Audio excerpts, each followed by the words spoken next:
My connection to hunting is really involves my whole life. It's all encompassing.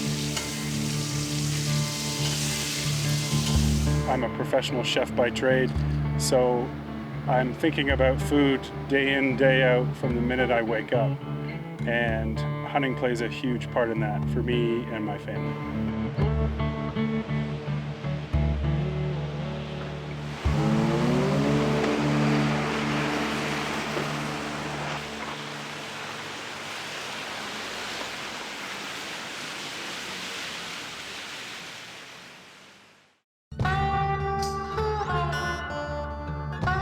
You know, when I first started hunting, it had everything to do with flavor.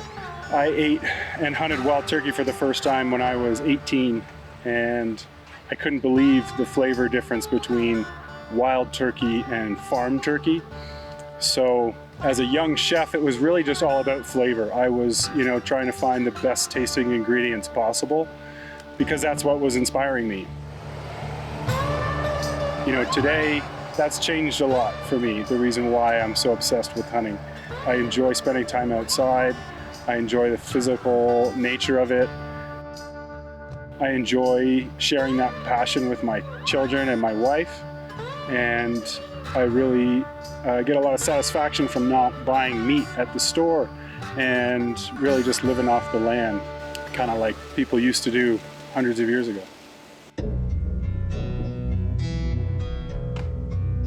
So for me, hunting fulfills a primal urge. And I actually wrote about this in my cookbook a little bit. And I think it satisfies some kind of unconscious primal nature in all humans. And something about being outside and watching the sunrise, you know, it really feels like you're a part of nature. And it's something that I can't really explain. It's a fulfilling nature on a very deep level with my soul. It's hard. I can't explain it. I am obsessed with spending time outside, whether it's picking berries, finding mushrooms, or, you know, chasing elk 27 miles up a mountain to harvest it.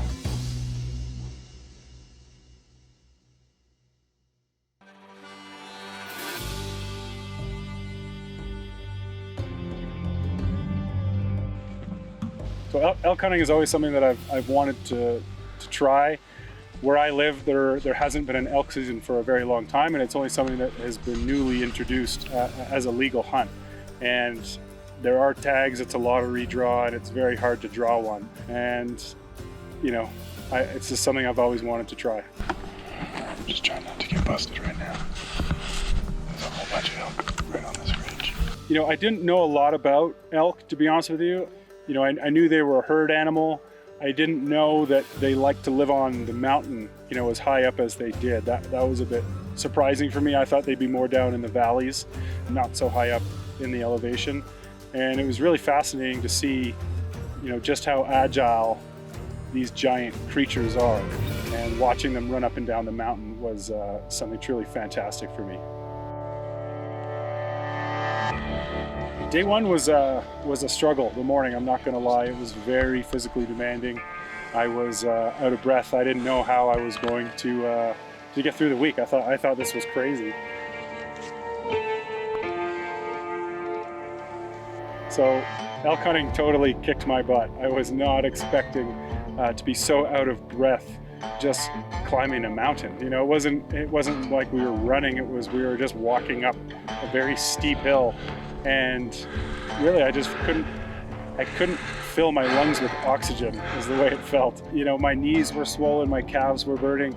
I didn't know how I was gonna finish out the week. In the back of my head, I was saying, I'll just shoot a cow and be done with this. But I think I was really hard on myself at first until I started to realize and talk to the other guys about the elevation. And it's not something you can really prepare for unless you live in a high altitude place. So. It was very physically demanding, and something that it did get easier as the week went on. But day one, that first steep climb, was a huge shock to me.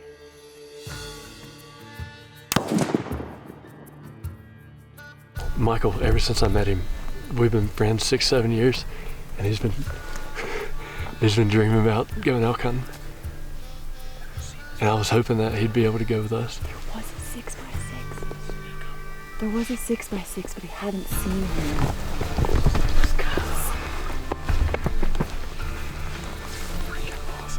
You know, it was really special for me to come out here with, you know, one of my best friends and to see him shoot his elk. You know, I was just so happy for my friend. I was hoping the whole time we were planning this trip that I was gonna get one before him. You know, not selfishly for getting a bull, because I would have rather him gotten one and me not got one at all, with him being out here for his first time. But selfishly, I wanted to get one before him so that I could tag along on his hunt when I got finished. You know, it's almost more fun to watch your friends take a harvest than it is for you. So it was just a, you know, wonderful experience to come out here with friends and just enjoy nature. Talk about the best footage ever if they went and killed that one over there.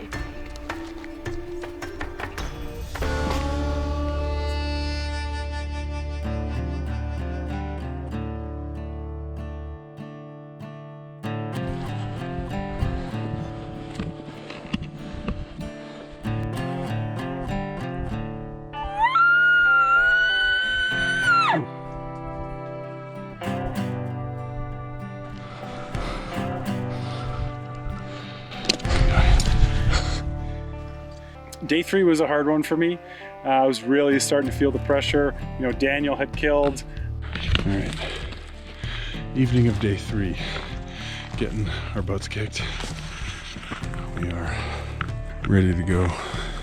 You know, a big part of this trip for me was, you know, I wanted to cook and I wanted to, you know, play around with the meat for the show. So I was really feeling pressure that, you know, we hadn't killed one yet.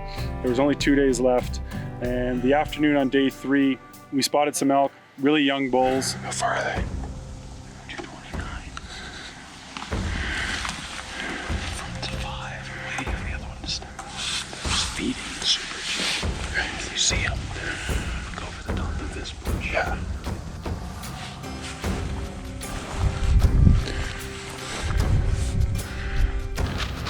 To be honest with you, I may shoot one. I'm like physically, I don't know how many more days I can walk. But like, I'm super happy with that, you know, but let's wait and see if they come closer. And it was really hard for me. I wanted to pull the trigger. I wanted to get set up and shoot these. And Dave sort of looked at me and just said, you know, these are young bulls. We can do better. You know, he started telling me about the difference in their tines and, you know, the girth on their beams. And it wasn't until he explained it to me, I could see that they were juveniles. You know, their antlers were a lot skinnier than some of the other elk we had seen.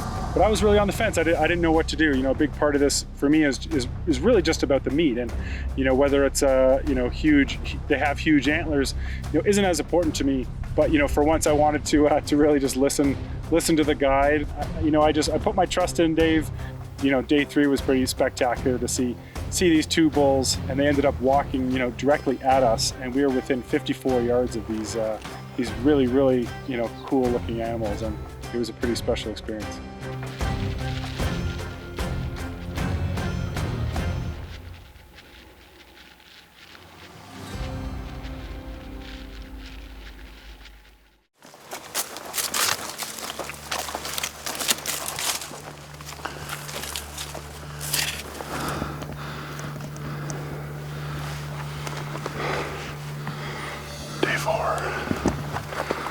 We were going to a spot where a lot of the Mossy Oak guys have killed big elk, and I was excited, I was pumped. We had a cold snap the evening prior, and it really sparked up the bulls. They were really vocal.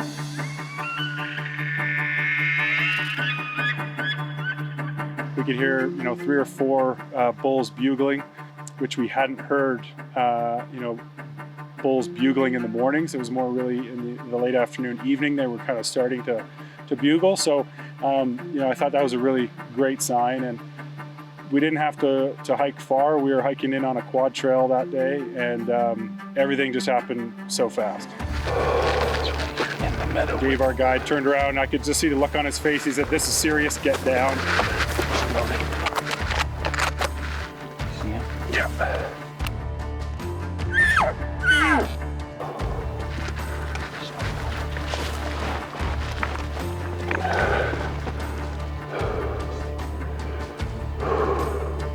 prayed that, you know, to God, please let me take this animal, you know, swiftly. And I was nervous because I've never shot an elk, and I've heard that it can take 2 and 3 shots sometimes to put them down.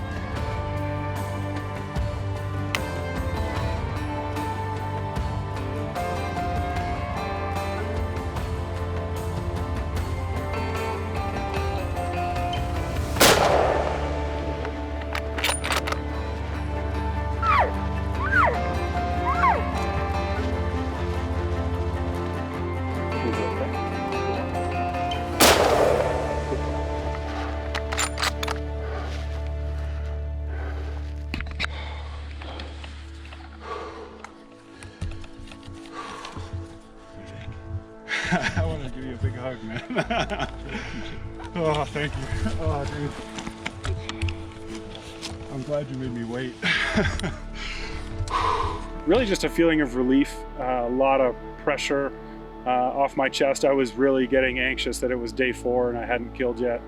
And, just, satisfaction of being able to harvest an animal and bring home the meat was just overwhelming.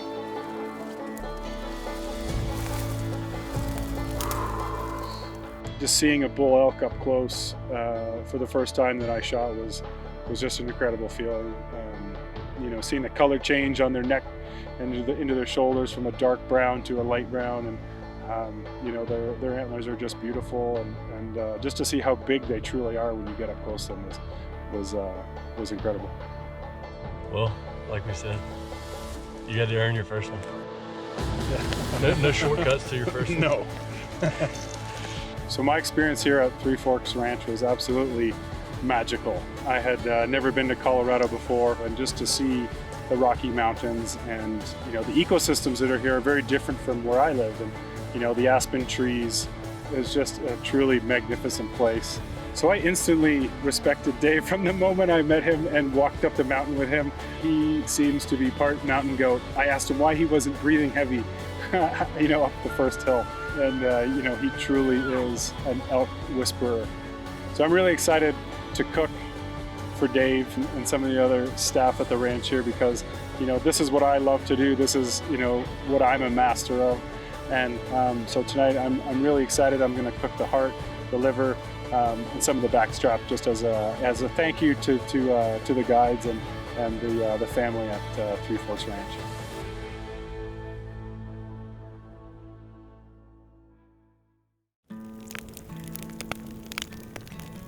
All right, I just killed my first elk at Three Forks Ranch, and I've got some heart we're gonna skewer up and cook them over the fire. Got some backstrap we're gonna cut up into steaks, and we've got some liver that we're gonna pan fry. I am pumped, man. So I just got some green onion. I'm gonna cut these into little kind of bite-sized pieces, and I'm gonna skewer the elk with the green onion on there.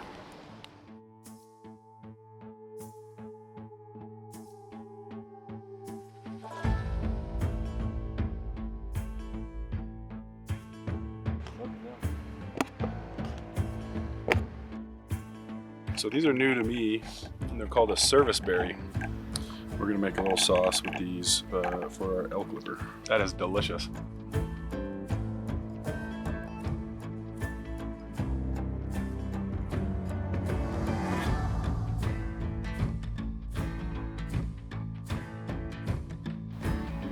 Well, I'm incredibly proud to be a hunter. I'm incredibly proud to bring home some elk meat to my family. I'm so thrilled to have had the opportunity to harvest an elk, and I'm hooked. Like it's now another species on my list of things that I truly love, and I can't wait to find somewhere else I can hunt or come back to Colorado in the West and in search of elk.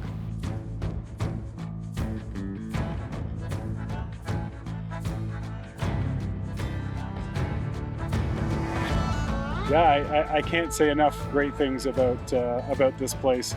It is a truly incredible landscape. Everyone at this ranch was incredibly welcoming and treat you, just like your family, you know, the person at the front desk, to, you know, the maintenance people, everyone's talking with you, and the other guides, you know, that help break down and skin the elk. It was just, it really felt like you're part of the family here when you come to Three Forks Ranch.